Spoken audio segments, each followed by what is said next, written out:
ఎన్ని అన్యాయాలు జరుగుతున్నాయి, ఎన్ని అత్యాచారాలు జరుగుతున్నాయి. చిన్న పిల్లలు కూడా నిన్న ఏలూరు నియోజకవర్గంలో ఒక ఎల్కేజీ చదివేటువంటి పిల్లని ఒక స్కూల్ టీచర్ ఎంత దారుణంగా కొట్టాడు. అసలు ఆ తల్లి ఆ పాపను ఎత్తుకుని ఏడుస్తుంటే నాకు అసలు చాలా బాధ అనిపించింది. అంటే ఆ వయసు దగ్గర నుంచి అసలు ఆడపిల్లకి అన్యాయం జరుగుతూనే ఉంది. మహిళల వరకు అసలు మహిళల విషయం తీసుకుంటే ఇలా ఉంది. విద్యార్థుల విషయం తీసుకుంటే అసలు ఫీ రీఎంబర్స్మెంట్ అన్నారు. ఆ రీఎంబర్స్మెంట్ ఎంతవరకు చేశారన్న?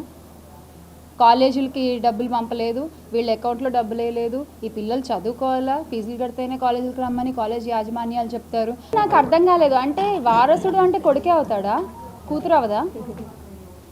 అది ఏమో మరి మెగాస్టార్ చిరంజీవి గారు ఏ ఉద్దేశంతో అన్నారో నాకు తెలియదు. కానీ వారసుడు అనేవాళ్ళు కొడుకులే అవ్వాలి అనేటువంటి ఒక ఆలోచన నుంచి అందరూ బయటకు వస్తే బాగుంటుంది.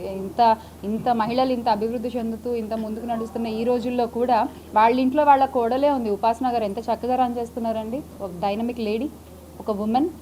వాళ్ళ మదర్స్ కానీ వాళ్ళ సిస్టర్స్ కానీ వారసులు ఖచ్చితంగా ఎవరన్నా అవ్వచ్చు, అది కొడుకే అవ్వాల్సిన అవసరం లేదు అనేది నా అభిప్రాయం. మరి ఆయన ఏ ఉద్దేశంతో అన్నారో మనకు తెలియదు. తప్పే.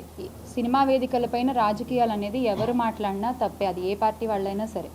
ఎన్ని అన్యాయాలు జరుగుతున్నాయి, ఎన్ని అత్యాచారాలు జరుగుతున్నాయి.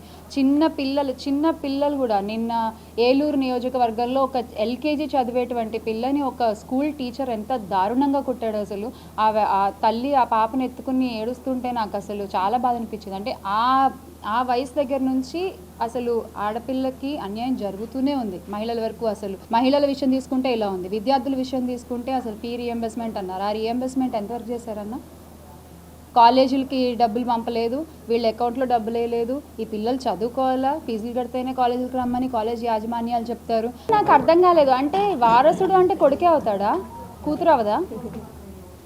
అది ఏమో మరి మెగాస్టార్ చిరంజీవి గారు ఏ ఉద్దేశంతో అన్నారో నాకు తెలియదు. కానీ వారసుడు అనేవాళ్ళు కొడుకులే అవ్వాలి అనేటువంటి ఒక ఆలోచన నుంచి అందరూ బయటకు వస్తే బాగుంటుంది.